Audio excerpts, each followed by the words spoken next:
When I was a child, I thought as a child. And as a child, I thought some really horrible movies were really good. But then I grew up.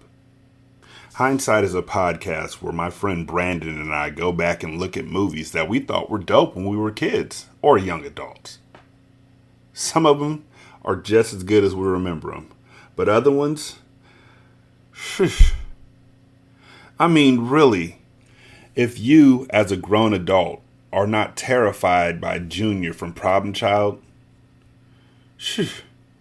and if you as an adult don't think Claude from Life is the real villain of the movie, I don't know what to tell you. We talk about stuff like that.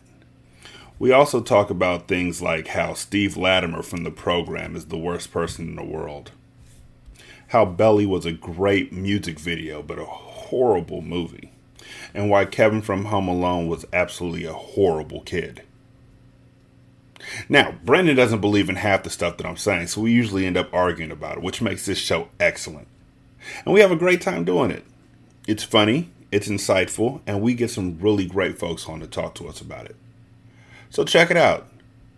If you ever wondered what your favorite movies as a child would look like as an adult, check us out. Chances are we've already seen it, and it ain't pretty. We're available on Linktree/HSMR, or you could just type us into your favorite podcatcher. We'll be there. Thanks so much for listening. We'll talk to you later. Peace. You do what you have to do to play. Hi, I'm Laura. And I'm Joe. And this is Crime Divers.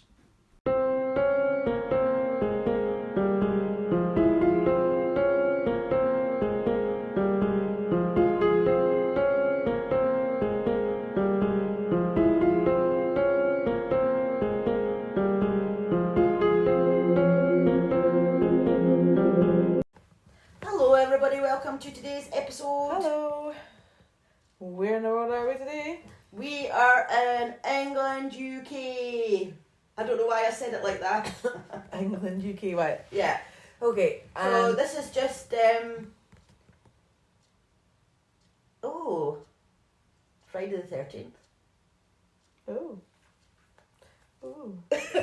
Scary. I don't know if we should be releasing an episode on Friday the 13th. Yeah. Might be unlucky for us. Well, it's too late. Do you know what? Actually, my husband John, his lucky number is 13, so... Oh, is it? Yeah. Well, it is unlucky for some. Well, to be fair, I passed my driving test on the 13th of March. Did you? So... Was that Friday though? Oh, no. No, it wasn't. Nah, Oh, see? no. Alright, I was thinking about the number. And in our street where Mum lives, there isn't a number 13. No, there isn't. See, because it's unlucky. Lucky for some, unlucky for others. Yeah. Anyway. What's it called? That was just total shite. Yeah, it was not. Right, so this episode is called Armed and Dangerous. Armed and Dangerous. Yes. And as I said, we are in Manchester in England. And the year was 2012. Okay. And this case begins with two families at war. Oh, okay then. This sounds very... Gangish. Gangish, yes. Right, so... Shall we just dive in then? Oh yeah, sorry, I forgot about the diving in there. What was that? I have no idea. Right, so let's dive in. Yeah, let's just dive in. So both families were notorious names within East Manchester. They were involved in stolen goods, drugs, and just, a lot of criminal activity. They were powerful and they would rule certain areas by threats and intimidation. So the two families had a long history of animosity and reputations within their communities. So the details, they're a bit sketchy as to what happened next, like to how it sort of came about. So I'll just try and I'll just sort of tell you what I managed to find out. But yeah, as I said, there's not much information. Right. But it actually started with a dispute over a woman. So someone had tried it on with someone else. Right. Right? So a man tried it on with a woman. Yeah. And the woman declined. And that was seen as disrespect. Right, I'm sorry. What? You are, as a woman or a man, and you're perfectly entitled to refuse anybody. Yeah, absolutely. There's nothing disrespectful about it. Nope. Unless she did it in a disrespectful way, but that's not how I read it. I read it as in it was seen as disrespect because she refused him. Because she refused. Yeah, and that's just not on. No, absolutely not. Don't agree with that. Yeah, and and then she, so this was seen as disrespect. So that's what kind of started the dispute. So, and she had allegedly said that she was going to get the boys to sort this out. Right. And a friend of one of the families, I don't know why other people are getting involved, like, just mind your own business. But anyway, a friend of one of the families ended up in a physical argument with a female rival. And I think that was a male, and it was a physical argument with a female from the other side. Okay. See, that's what I mean? It's just, told you it was a bit sketchy. Yeah, isn't it? So I think, like, basically, there was just a dispute. Okay. This guy didn't like being rejected, so he got his gang to basically have a go at this girl's gang, and yeah, it's just all very, you know, as I said, like, just it sounds all petty. To me, it sounds very like not even worth an argument. Yeah, exactly. But you know, I mean, I know we don't know clearly the ins and outs of it all, so there might have been maybe a little bit more to it, maybe not, but still. Well, I'm assuming there was more to it, and. You know, maybe when it comes to these families, like, and the criminal, like the community and that, maybe this disrespect and maybe a big thing. I don't know, but we'll just get on to what actually happened next. Yeah. So that brings us to 12 days later, on the 25th of May 2012.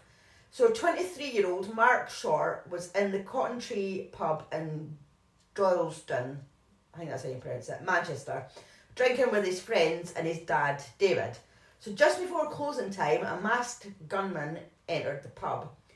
Mark and 3 of his friends were targeted as the man began shooting. So the man, he let a few shots and then he ran out of the pub. So he'd actually killed Mark and critically injured his 3 friends.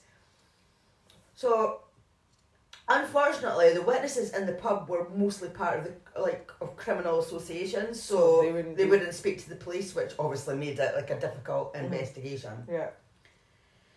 So Mark Short was a father of 1, and as his family were trying to deal with what had happened, rumours started to circulate that Mark wasn't actually the killer's intended target, and names of those allegedly responsible were beginning to emerge. So I don't actually know if that's right or not. I don't know if Mark was the target or not. It's never. There's a bit of a doubt about it. Yeah, so I'm not actually sure if he was the intended target. But no matter what, he's been killed. He's been murdered. Yeah, it's still horrible. So yeah, names are kind of start circulating. Yeah. So one of these people was a man called Dale Kriegen. He was 31 years old and he was a known criminal in Manchester. He had 1 eye missing, which... Oh.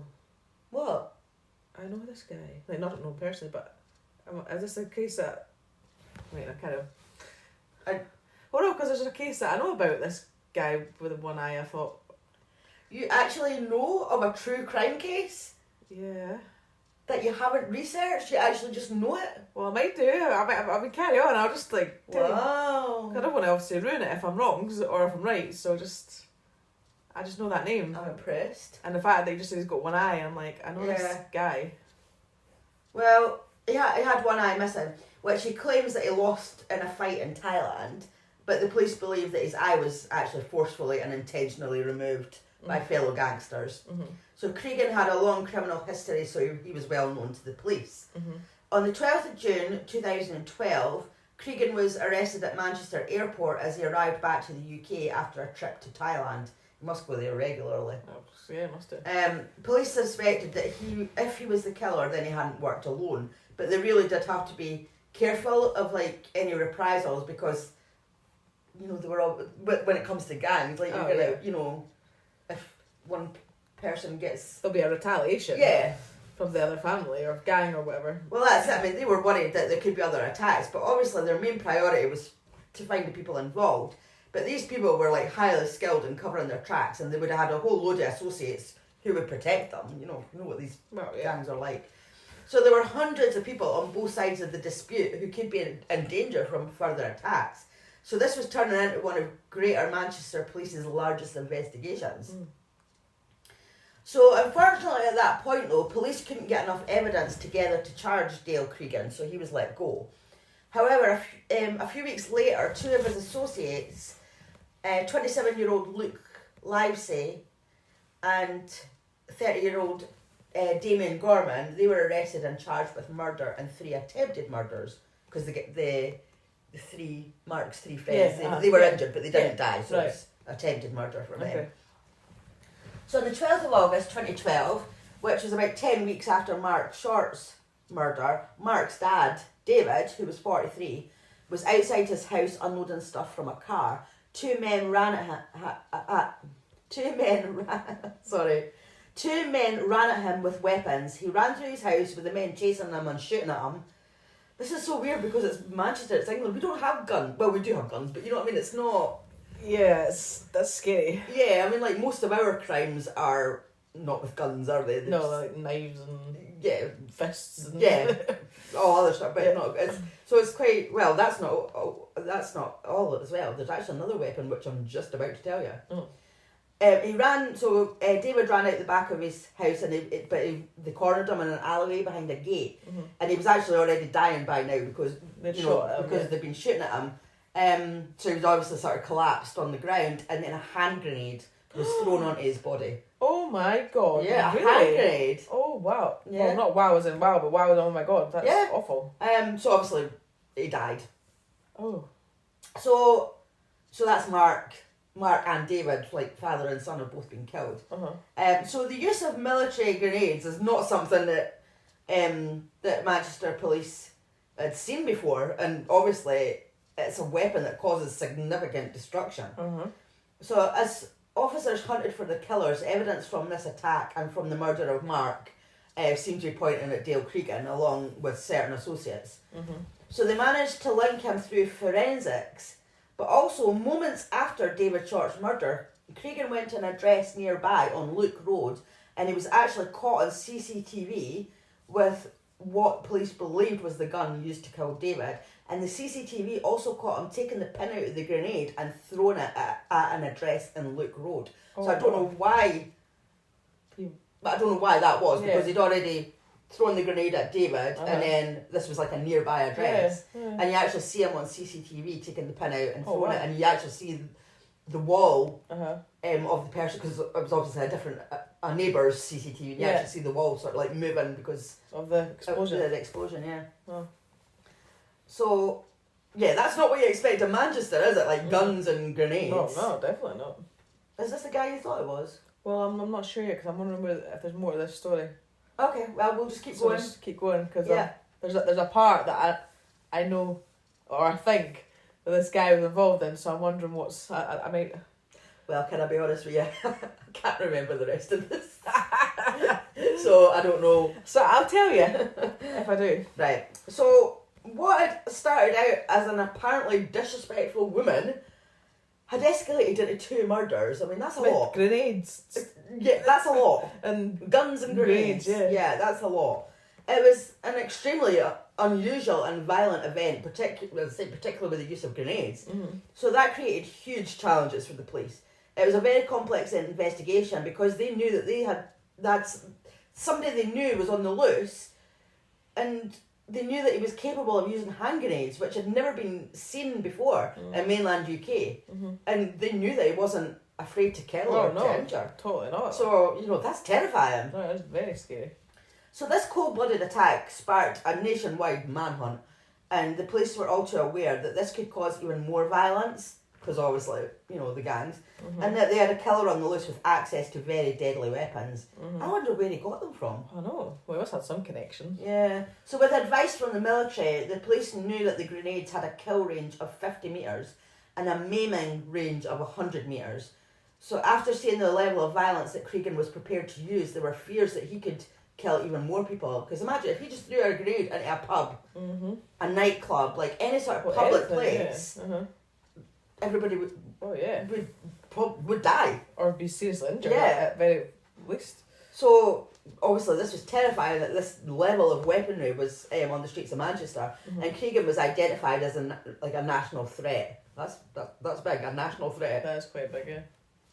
But in terms of getting national media coverage, part of the challenge police had was at that time the Olympics were on. So all the media focus was on that. Of course. Yeah, I get that, but like, you know, a man on the loose with grenades and stuff is a bit more serious, so you'd think we'd put some time aside for that. Well, you'd think so. Yeah. I mean, I know the Olympics is a big thing, but... Yes, it was. Especially when I hear, but still, like, a killer on the loose and... Yeah, it's a big thing. He's a national threat. Yeah, exactly. I think he should have got more coverage. Yeah.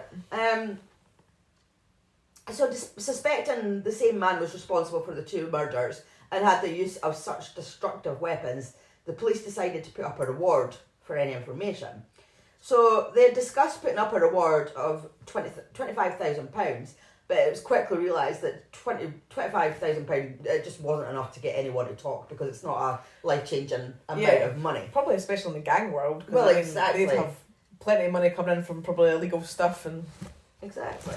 And, you know, like, to actually grasp people up from that kind of, that world, that's a big thing. Like, you need a lot of money to get away from it, Absolutely. probably, to hide. Mm-hmm. For the level of fear that was in the community, it was going to have to be more than that. So, they put up a reward for £50,000 for information leading to the arrest of Dale Kriegen.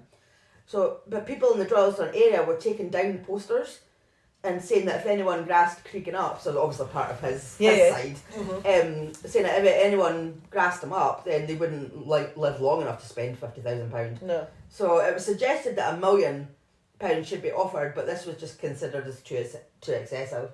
So it was kept at 50,000. But the community was keeping quiet, probably out of fear, I would think. Yeah, I think so. Kriegen was on the run, so I doubt that...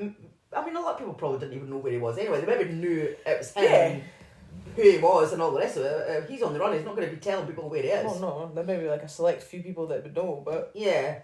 So, police had over 100 people that they considered to be at risk because of the links with the gangs and who they thought could be like the next target. So what had started as an argument about a woman now potentially involved hundreds of people. So as more officers were drafted in, another of Krigen's accomplices, 24-year-old Jermaine Ward, was charged with David Short's murder as the police continued to press down on those closest to their main suspect in the hope of hunting him down. There was a lot of pressure put on associates and family members. Obviously, there was a lot of rumours circulating and stuff put on social media. And even now, people will tell you that they knew where he was, but they probably didn't. They were probably just like trying to look good. And I reckon they were probably like, well, I didn't know he was, but I'm not a grass. Yeah. You know, probably like bigging themselves up in front of the gangs. Aye, probably. To show that they're no grasses. Yeah. So it shows, though, that if you're determined to evade the police, if you're pretty skilled in some of those evasion techniques, because of your previous criminal history, because what you've been able to pick up about police tactics from each time you're arrested, like you're picking up stuff exactly, about how they work. Yeah, totally. And you get materials produced to you in like the court process and everything as well. So it's a big challenge for the police when they're trying to track you down, because because he's sort of outsmarting them, isn't he? Basically Anticipating their every move. So people realised just how serious this hunt was when Dale Krigen's reward poster wasn't just a poster anymore. It was on massive billboards around Manchester. Really? Yeah. Wow. I was like, that's a big thing. It was on a billboard. Yeah, definitely. So although there were a number of arrests over the months for the murders, the main suspects, which was Dale Kriegen and a man called Anthony Wilkinson, they were still nowhere to be found. Wilkinson was a 33-year-old associate of Krigen's, and they were on the run together. Despite hundreds of police officers across the country being pulled in to try and track the pair down, and the search being extended beyond the UK and into Europe, the 2 wanted men evaded the police until weeks later, on the 2nd of September 2012, Anthony Wilkinson handed himself in. Alright. He just had enough of it on the run by. Maybe, I have no idea. Maybe he was just like, oh, do you know what? Couldn't bother anymore. Oh, I've just remembered what the rest of this story is. And yeah, that was a really big thing. And yeah, it probably is the same guy that you were thinking of. My memory is so bad. Yeah. That's so terrible. So I actually might know. Yeah. Although I didn't know this part. Right, okay. So if what I think you're going to tell me I do know of, But this part I don't know of. Well, when I was researching it, I knew what I think you know. I knew that bit as well, but I didn't know the stuff that came before it either. So yeah. Okay. I'll confirm it once you get to it. Cause I just worry myself about how bad my memory is. I know, it's really bad. Do you know what? I think like I researched that many different cases, they all kind of just get blurred. Yeah. It's like I can't remember what happened and what case, I know. So Anthony Wilkinson, he handed himself in. So by the 18th of September, Dale Kriegen had been missing for 5 weeks when the emergency services received a call from a member of the public. The caller said that someone had just thrown a big concrete slab through his window and then ran off. The operator asked if he was in the kitchen when it came through. The caller said that he was upstairs and that he'd heard the noise and he looked out his window and saw a boy running off. Police constables Fiona Bone and Nicola Hughes... I have heard of this part. Yeah, I realised that now, like, before I just could not think what you were talking about because, Jill's memory. Yeah. But yeah, as soon as I thought, yeah, of course, it was a big thing, wasn't it? Story, yeah. So I remember this part, I just didn't know about Right. the stuff before. Because especially when you were describing him and the name rang a bell, and then when you said he had the one eye, I was like, I know this guy. Yeah. So I actually do know somebody that has... Well, Right, everybody, can we just sit here for a second and give Laura a round of applause? yay, I've actually heard of a case. Well, part of a case. Part of the case, yeah, you haven't heard of the full case. Not that, I mean, sadly, I wish I hadn't heard of it. Yeah, I know, of course. Yeah, but I mean, everybody who listens to this podcast knows that we tell each other's cases that the other one, we think that the other one hasn't heard of. Yeah. So obviously, we have heard of a lot of cases, but it's just the ones that we're telling we particularly haven't heard of. So it makes it look like we don't know any cases. Yes, exactly. That's basically what it looks like. But we do. Yeah, we do, and because we don't tell each other what our cases are, we just assume that the other one doesn't know about it, don't we? We don't. Exactly. But let's say but even like sometimes I always say to you, like I may know the main part of a case, but I don't know the full background. Yeah. I don't know exactly how it's come to that or whatever. So it's still interesting to hear. Well, there you go with this case. Yeah. You know this bit that I'm about to tell you, but you didn't know the bit before it. No, exactly. So there you go. Yeah. So So this guy, this member of the public, he'd phoned the police, said somebody had put a slab through his window, and he'd seen somebody running off. So police constables Fiona Bone and Nicola Hughes were asked to go to the caller's house, believing this to be a genuine call and this man needed their help. So they got there, walked up to the door. Fiona, she knocked on the door, and as soon as the door opened, gunshots were fired at her and Nicola. This call hadn't been genuine. There wasn't a man who needed help because a slab had been thrown through his kitchen window. This had been a trap set by Dale Kriegen. He had taken a family hostage in their own home the night before. He had knocked on their door, and when it was open, they just barged in and threatened to murder them. Yeah. He had actually let the man who lived there go to work the next morning, but he threatened to murder his partner and child if he called the police. So obviously the guy terrified and didn't. So Kriegen obviously was the one who had called the police, and he was the one who was now shooting at the officers. So obviously he was using their address, so they wouldn't even have known that it wasn't his own address. Yeah, of course they were going there thinking it was something about the brick going through the window, wouldn't they? Yeah. So he was shooting at the officers. So Fiona had a taser gun, and she tried to deploy it, but Kriegen showed no mercy on either of the women, and they just didn't stand a chance. An ambulance was called, but 32-year-old Fiona died at the scene. The ambulance rushed Nicola to hospital, but her injuries were extensive, and she was 23, so 23-year-old Nicola, she also died. Yeah, it was heartbreaking. I remember seeing it. It was awful. Absolutely horrendous. Like, they were just knocking on somebody's door thinking that they were a victim, that they'd had... I mean, they had no idea what they were walking in. I mean, as I said, they were just unlucky too. I mean, obviously it would have been whatever officers had been called to that would have been unlucky. I mean, and sadly, it was they two, and they were just doing their jobs. And the thing is as well, like, he didn't even give them a chance. Like, as soon as that door was opened, he started firing. He knew what he was doing. He knew. He'd lured. Exactly. All he wanted clearly was some police officers to turn up at the door, and he knew what he was doing. Yeah, he knew what he was doing, and as I said, those poor women didn't even have had a chance to try and run or get in the cover. Get out of the way of it. They just absolutely horrendous. Mm-hmm. So Kriegen, he had ran off by now. Like, obviously by the time the police got there, well, other police got there. He ran off and jumped in a car, but surprisingly, he actually drove to the police station and handed himself in. So straight away, I actually saw like on the CCTV from the police station, you actually see the police officers jumping over the front desk just to grab him straight away, because they were actually worried in case he still had weapons on him, and they were even worried because he parked his car right outside, so they were worried if like maybe booby trapped the car and he was going to blow up the whole police station. But no, like, it was almost like he would a last hurrah, as they call it, before he handed himself in. And as I say, like, so they did actually wonder if that's why he was handing himself in, because he was actually going to go and kill more officers. But no, that wasn't the case. He just handed himself in. He said that he handed himself in because he didn't want to be killed. Right. Because I don't know why he thought he would be killed. Maybe by other rival members. Of the gang, because he's obviously killed Mark and David. Maybe. Yeah, probably. So, yeah. But then why did they have to go and kill the poor police officers? I mean, he could just hand himself in. Well, I will tell you that. Because he had a reason. Oh, I must have forgot the reason. I'll get to it, because I'm not at that bit yet. So the trial was set for the 3rd of February 2013. And the authorities, they weren't taking any chances when it began. There was like a convoy of police vehicles escorted Kriegen to the court each day, because obviously they were worried about gang attacks. And the level of security had never been so high. There was like armed officers like around the court, on the roofs of buildings, there was like everywhere, just in case there was any repercussions.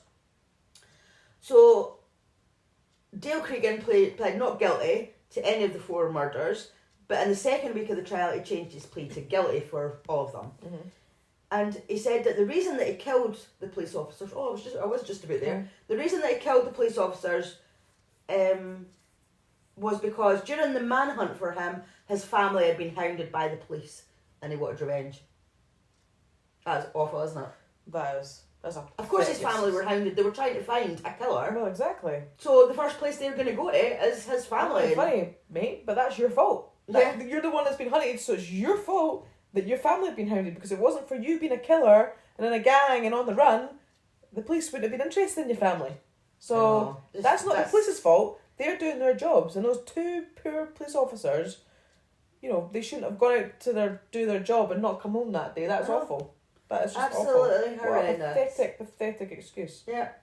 So during the proceedings, the police raided an address and discovered 10 grenades belonging to Kriegen, so who knows what he had planned for them. I still never find out where he got them from.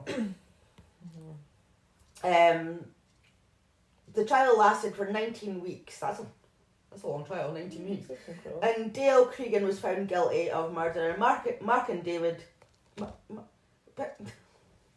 The trial lasted 19 weeks, and Dale Kriegen was found guilty of murdering Mark and David Short, Fiona Bone and Nicola Hughes. He was sentenced to a whole life tariff, and similar sentences were given to the other men who were arrested and charged over the months. See? Why can't that be the case? A whole life. The life means life. Yeah, I know. And you're not given a ridiculous amount of years that he couldn't possibly serve because he wouldn't live that long. And then you're not giving him a life sentence and then he's out in like 10. A life is a life. I like that one. Finished? I'm just saying I like that sentence. Yeah, I know. I mean, that makes sense to me. Yes. I understand that one. Sorry, for anybody that doesn't know, I get really annoyed with some sentences that they give out that are ridiculous. So that is good. I'm done. Yes, you can. Luke Livesey and Damien Gorman received life in prison for murdering Mark Short and the attempted murder of 3 of his friends. Which I was quite surprised at. I don't really get that, because there was only one gunman that killed Mark Short, because that was the one who went into the pub and killed Mark and injured 3 of his friends. So a lot of the time you find the accomplices still get the same. Yeah, but I don't charged know. With the same. I don't know which one did it and which one was the accomplice, and I actually thought it was Dale Kriegen who had done it. Oh. I thought he was the gunman, because... Oh, I don't know. Anyway, Jermaine Ward and Anthony Wilkinson were found guilty and sentenced to life in prison for their part in the murder of David Short. Krigen's disregard for the law didn't stop when he was in prison. He smuggled drugs and he smuggled a phone inside, and after a couple of months after he was put away, he went on a hunger strike, and he was moved from Full Sutton Prison to Ashworth Hospital. It said that he did that to get away from Full Sutton because it houses some of the country's most vile prisoners. You're one of them. Yeah. I think, I'm not sure if it was in that one or if it was in Ashworth, but there's like Jeremy Bamber, is that his name? The guy who did the White House fire murders. Oh, yeah. He was in there, and there was like there was a guy, I think he was called the Sunderland Strangler. There was a few like really, well known, but he's one of them. Yeah. So Ashworth Hospital, it's a high security psychiatric hospital, and apparently he did everything that he could to get there. He knew what he was doing. Like that's what he wanted to do. Yeah. It wasn't just that he had a mental illness or anything. He wanted to get there. Yeah. And when he was in there, he described it as cushy. And apparently it sounded like a holiday camp. Like he could paddle in a kayak in a swimming pool. Like he was playing tennis, snooker, training in the gym, and then he would just go to his room and chill. And he was also allowed to make like a pizza as a treat every week. Where's the punishment? I was going to say, where's... I know it's a psychiatric hospital, but still, it houses criminals. Mm-hmm. So he spent 5 years there, and in 2018 he was declared sane, and he was shipped back to prison at Full Sutton. Right. So for Kriegen to be transferred back to Ashworth, he would need the backing of 2 independent psychiatrists, and he somehow managed to get that, as he got moved back in 2020. So as of now, he's back in that... Cushy hospital. Yeah. And do you know what? It cost £300,000 a year to house each patient in Ashworth. So it's costing him £300,000 for him, and he's not even he knew what he was doing to get himself there. It's not a legitimate reason why he's there. He just wanted to get a comfortable life. Yeah, so that's where he is. And just as an after note, legacies were formed in Nicola and Fiona's names. Mm-hmm. Nicola's dad set up a charity called the Nicola Hughes Memorial Fund, and it gives support and skills to young people who have suffered a tragic loss. Mm-hmm. So I looked it up, and it went on, on the website, and it says, the aims of our charity, the PC Nicola Hughes Memorial Fund, are to provide learning opportunities and pre-employment skills in the form of support through grants of service to children, but although it's under 21, so it's still young adults, who have suffered a tragic loss of a close family member through a violent crime such as murder or manslaughter. We would like to help them to try and rebuild their lives and look towards the future. To be able to stand on their own feet by continuing with education where financial situations may have changed, or start that course which will enable them to gain employment. So basically, obviously because, just say somebody's dad's been murdered, they're going to lose income coming in, so they might not be able to afford things. So maybe the trust will maybe pay for driving lessons or a new pair of school shoes, or just to help them get on their feet. Yeah. To get them further in life, which I think that's brilliant. Yeah, no, that's good. And a lasting tribute was also paid to Fiona. So there was an assisted living complex was built called Fiona Gardens, which has 71 flats, and it's for residents for over 55. So it was quite nice, called Fiona Gardens. Yeah. So yeah. I know, but like I say, it should never have happened in the first place, sadly. But no murder should ever happen. But definitely. That. Yeah, I can actually see his face. That's how. Yeah. You're right. I mean, you're saying national threat. I mean, yeah, because I can visualise his face. Actually, I remember his mugshot with his missing eye, and that's why as soon as you said his name, I was like, I know him. I'm sure I know this one. Especially, I suppose, with the missing eye, because obviously there's probably not that many criminals who have got missing eyes. So exactly, but yeah, I do. I don't remember that part of the before when he was obviously on the run and stuff. But I just remember the 2 police officers, tragically losing their lives. So yeah. Big long sigh there. I know. It's we're done. We're done. I know. It's just because all these cases that you do, they're just horrible, aren't they? I know, because and I don't know how to say it probably, but I do enjoy hearing about them in the sense that I think the stories are there to be told, which I wish we weren't telling the stories because then these people wouldn't have lost their lives. But you do get some interesting cases and interesting stories. You do get interesting ones, but it's not just that. that I do them as well. It's just to sort of, I don't know, just to awareness, just to, you know, just for people to remember these victims' names and, you know, to let people know that there is charities and things like that, because they have been set up in tragic circumstances, but they are quite helpful. So it's good for people to know that if something like that does happen to you or your family or whatever, there is help out there as well. Yeah, so I like to highlight that. Mm-hmm. That's why, you know, if there is like some sort of, I don't know if you've noticed, I've done it a few times, I've said about a charity or a website, or helplines and things like that, because, you know, these cases are horrendous and we don't want it to happen to other people, but if it does happen to other people, there is help out there. Yeah, definitely. There could be some good coming from a tragic circumstance. Yeah. So thanks for listening. Yeah, thank you for listening, everybody, and we will be back soon. So if you would like to follow us or join Patreon or, you know, all that jazz, just have a look at our show notes and our details are there. And obviously, if you do like to listen to us ramble on and make shit. mistakes and can't pronounce our words and all the rest of it, then please don't forget to subscribe, rate, review. Thanks for listening. Bye.